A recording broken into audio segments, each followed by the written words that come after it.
આ શું કરો છો? દરરોજ વિડિયો જોઈ જોઈને નવું કરશો નહીં. કોક દિવસ આ ગુબ્બારો ફૂટી જશે.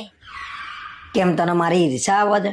હું પાતળો અને હેન્ડસમ થઈ જઉં એ તારાથી નહીં જોવાતું? તમે હીરો જેવા થઈ જાવ ને તોય મને કઈ વાંધો નહીં, પણ એના માટે શરીરનો લોડ પડે ને એવી કસરત કરવી પડે તો શરીર ઉતરે. અરે પણ આ વિડીયોમાં તો એવું કીધું છે કે આ આસન કરવાથી 15 દિવસમાં 8 થી 10 કિલો વજન ઓછું થશે.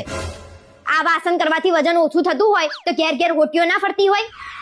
આ વખત જોઈ લે તું, તારો ઘરવાળો 15 દિવસમાં પાતળો અને રૂપાળો ના થઈ જાય ને તો કે. આવા તો કેટલાય વિડીયો જોયા ને, આવી તો કેટલી કસરત કરી તોય શરીર ઉતરવાની જગ્યાએ વધતું જ જાય છે. ના પણ આ વિડીયોમાં છે ને કોમેન્ટો હતી, ઘણા બધાના શરીર ઉતરી ગયા છે આ આસન કરવાથી. હું કહું છું ને તમને આનાથી શરીર ના ઉતરે તોય તમને વિડીયો વાળા હગલા ઉપર વધારે ભરોસો છે. અરે એ બધું છોડ ને, મને કસરત કરીને આજે થાક લાગ્યો છે તો 2-3 રોટલી વધારે બનાવજે મારી. ઉતરી ગયા ને? શું લેવા બધા નાટક કરતા હશો? ખાઈને શરીર ઉતારવું છે.